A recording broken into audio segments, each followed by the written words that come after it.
Welcome to Samba Samba. Enjoy the video. You'll start by opening Settings and going straight to Display and Brightness. Once done, you'll see Brightness and Appearance controls. Make sure to tap the Auto Lock option listed near the bottom.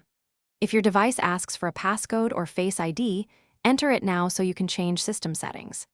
This step puts you in the exact menu that controls screen timeout, so don't wander into accessibility yet. Stay in Display and Brightness to change the timer. You now tap Auto Lock to display the list of time choices, 30 seconds up to never.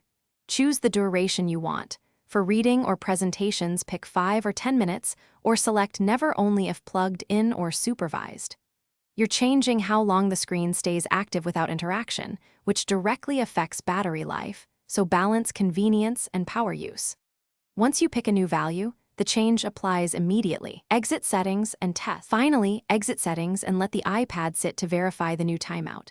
If you don't see longer options, make sure low power mode is off and that no device management profile restricts auto lock. Corporate or school management can lock settings. If the change doesn't apply, restart the iPad to clear temporary glitches and try again. One key troubleshooting tip: if auto lock is missing, look in Settings General Profiles or contact the administrator, because restrictions are the usual culprit.